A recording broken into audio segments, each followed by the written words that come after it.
Rodrigo, então explica para o público o que é direito autoral? Olha, o direito autoral é um ramo no direito privado que estuda todas essas relações existentes do criador intelectual, né? Obras musicais, obras literárias, obras audiovisuais, obras fotográficas, obras literárias. Então, olha a gama, né? Então, o direito autoral é essa área do direito que estuda a proteção do autor e a proteção dessas obras, né? Existe uma outra área da propriedade intelectual, que é a propriedade industrial, que a gente estuda marcas, Sim. patentes. Então, direito autoral e a propriedade industrial são duas espécies desse gênero chamado propriedade intelectual, que é uma área importantíssima hoje, mas ainda o Brasil não acordou para isso. A propriedade mais valiosa hoje do século XXI é a propriedade intelectual. A gente vê quanto um país é desenvolvido pelo grau de proteção Sim. que esse país dá. Patentes, né? Exatamente. Você vê um celular que a gente tem diversas patentes num aparelho desse. Estados Unidos, né? É campeão. Então veja que o Brasil ainda, você vê que tem pouquíssimas patentes aqui no Brasil, né? Pouquíssimas patentes. Você vê que a indústria nossa, farmacêutica, faz muito a questão, né, de quando o produto cai em domínio público, né, quando vira genérico, né? Mas a gente não tem uma indústria farmacêutica que produz inovação no sentido de criação de novos fármacos, né? Então veja, e o direito autoral, imagine a cidade da música, Salvador. Sim.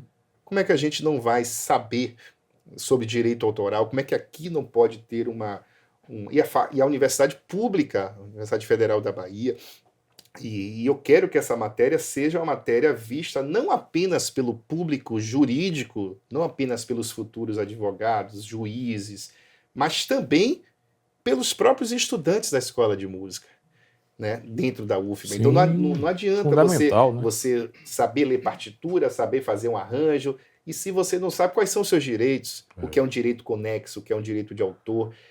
A gente vai estar lançando agora, queria até divulgar isso aqui em primeira mão para você. Opa. Que eu não, em breve, esse ano ainda, acredito, a gente vai estar lançando um livro muito, muito interessante com um querido amigo advogado de São Paulo, que a gente escreveu junto esse livro, Juca Novaes, que também é compositor e músico. A gente vai estar lançando um livro pela editora da UFBA sobre plágio na música popular brasileira. Um livro de mais de 300 páginas em que a gente conta mais de 70 casos de plágio ou de falsa acusação de plágio. Então, a gente tirou o juridiquês, inclusive eu pedi para alguns amigos músicos lerem, e o que tinha de palavra assim, difícil, eu saí cortando, porque eu quero que o livro seja lido, seja entendido pelo público. Né? Ainda mais musical. Ontem a gente estava falando sobre aqui o Nando Reis, que tinha uma gravadora por trás, e deixou o selo, a gravadora, e teve que assumir sua carreira. Então é importantíssimo. Aquilo, Rafa, que você falou, o que é que eu devo fazer, como eu devo fazer. É importante os músicos estarem cientes. Não tem dúvida. É um dos grandes absurdos hoje, por exemplo, na minha tese de doutorado que eu defendi na USP, que a tese se chama A Evolução da Gestão Coletiva de Direitos Autorais no Brasil, do rádio ao streaming. Então eu faço um recorte na minha tese de 1917 a 2017. Eu venho contando desde quando foi criada a SBAT, e Chiquinha Gonzaga foi uma das fundadoras, aí vem quando as rádios surgem, tudo, né? Emissoras de TV, até 2017, quando o STJ disse que há execução pública no streaming, que a gente ouve, Spotify, Deezer, Apple Music. E o que é que acontece? Os músicos hoje não ganham direitos conexos pelo streaming. Então vamos falar aqui de dois grandes amigos e dois grandes músicos baianos. Por exemplo, Carlinhos Marques e Luciano Calazans. Esses dois já gravaram tanta gente. Então, por exemplo, se tiver uma música em que os dois participem como baixista no YouTube, por exemplo, e se tiver milhões e milhões e milhões e milhões de visualizações e de streams, o autor ganha, o intérprete ganha, mas o músico executante não Mesmo ganha. estando. Não, eles ainda não há pagamento, mesmo o STJ já dizendo que é execução pública em 2017 para cá. Então é preciso dizer isso, quer dizer, Então, Rodrigo, vamos explicar então agora o que é direito conexo, para essa turma entender. o direito conexo ele surge historicamente depois do direito de autor propriamente dito. O direito de autor ele surge na época, né, basicamente na área de livros, na área de os escritores e autores de obras teatrais. O direito autoral, na sua origem mesmo assim, surge nesses dois setores. Só que, como a gente estuda na Faculdade de Direito, o direito ele é o último vagão no comboio das transformações sociais. O direito sempre chega atrasado. Então, surge o fonograma no início do século XX, e aí quando surge o fonograma, os intérpretes disseram assim, peraí, eu também quero ganhar com isso. Não é só o autor que tem que ganhar. Sim. E é certo que o intérprete ganha, a gente sabe que uma música cantada, né, como nossos pais, Belchior, Elis Regina, intérprete definitiva da obra. Então, assim, o intérprete tem uma importância, o músico executante, o produtor fonográfico, que é quem investe naquela gravação. Então, os direitos conexos são chamados direitos vizinhos aos direitos de autor. Eles surgem historicamente depois. Então, os direitos conexos surgem quando começa a gravação, quando tem um fonograma. Enquanto não havia fonograma, a gente só sabe de ouvir falar, né? Quem foi o maior cantor do século XVIII, do século XIX? A gente sabe pelos... mas não tem gravação disso. Né? Tudo se perdeu. E com a gravação, não. Com a gravação, hoje a gente consegue saber. Então, os direitos conexos eles surgem posteriormente por causa da evolução tecnológica. Então, se convive, né, direito de autor para o criador intelectual, para o próprio compositor, no caso da música, e o direito conexo, o direito dos intérpretes, dos músicos executantes, dos produtores fonográficos e das empresas de radiodifusão. Então veja que tem toda uma cadeia produtiva nisso. Então a música que está tocando na rádio, que está sendo executada em rádio ou na TV, o autor ganha e o intérprete também ganha, o produtor fonográfico, que é aquele que investiu naquela gravação, também ganha.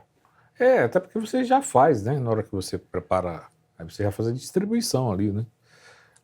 Se for a Abramos, se for a UBC, você vai lá e lança já. Exatamente. Já está tudo lá. A Abramos e a UBC são duas associações que integram o ECAD, hoje existem 7, e na minha tese eu conto exatamente toda essa questão de por que tantas associações no Brasil. São 7. São muitas. Bastante. Né?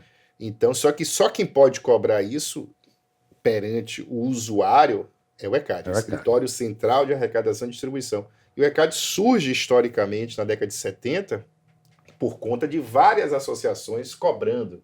Então imagine se você for estacionar um carro, quando vem 2 cobradores, isso aqui é minha área, isso aqui é a minha, o que é que você faz? Você não paga nenhum dos dois, você não sabe a quem pagar. Né? E quem paga mal, paga 2 vezes. Então, a história do ECAD é uma história de desavença das associações e uma associação brigando. Então, por exemplo, a SBAT surge, Sociedade Brasileira de Autores Teatrais, em 1917. Ela cuidava de autores teatrais e de compositores. Só que os compositores não se sentiam muito bem tratados dentro da SBAT, os compositores populares, né? E aí algum pedantismo de alguns da SBAT diziam que eram maestros de botequim, né?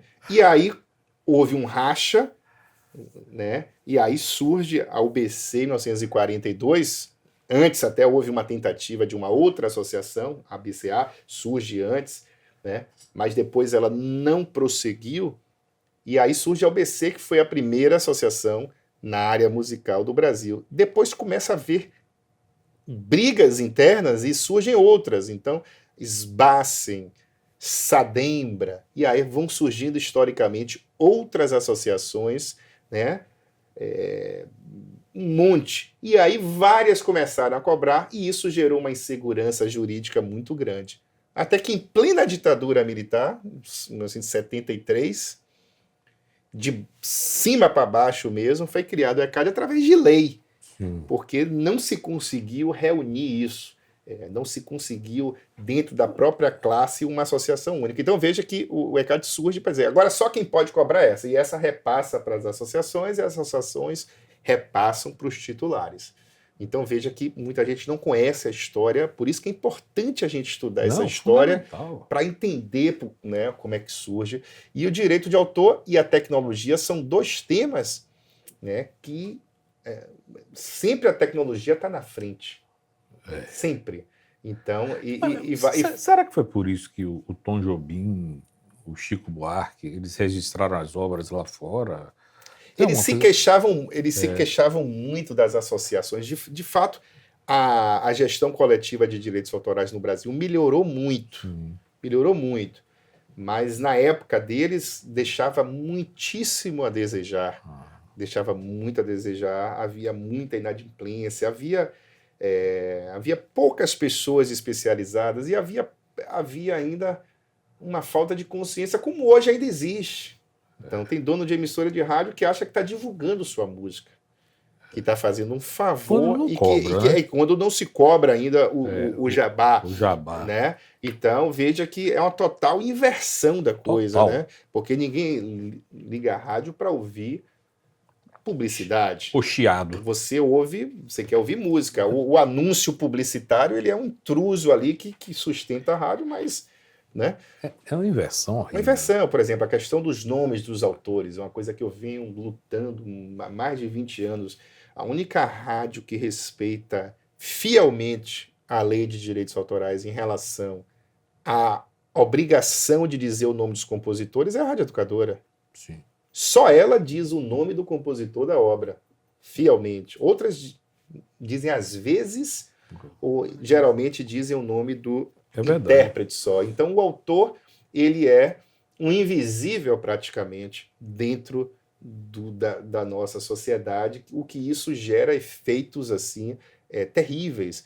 E as próprias plataformas de streaming, só agora que a gente começa a ter a possibilidade de conseguir ver quem são os autores dessas plataformas. Até 5 anos atrás você não conseguia saber quem eram os autores da música. Você ouvia a música e não podia saber, como hoje muitas ainda não dizem a ficha técnica, né? Uma coisa que é terrível isso, porque eu, adolescente, eu comprava muitos LPs e eu gostava de saber quem era o baixista, quem era o guitarrista, quem era que tocava cada instrumento, e dizia, pô, esse Arthur Maia é bom, esse cara aqui tocou no disco de Marisa, daí a pouco ele tá no disco Unplugged de Gil, e daí a pouco ele gravou Marisa Monte, gravou Gilberto Gil, pô, esse cara tá em todo, esse cara é muito bom.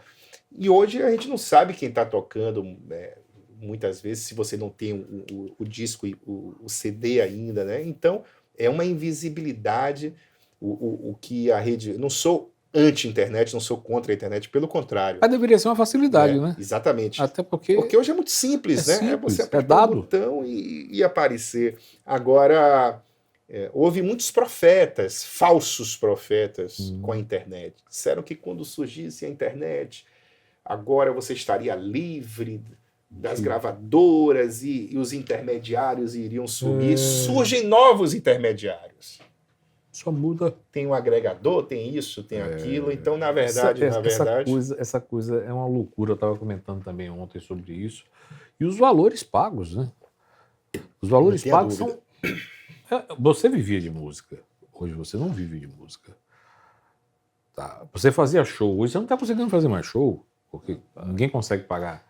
Se você parar no semáforo ali, você ganha mais do que ganha de 0,03, 0,3. É 0,003. Tocar no buzu. Isso é um absurdo.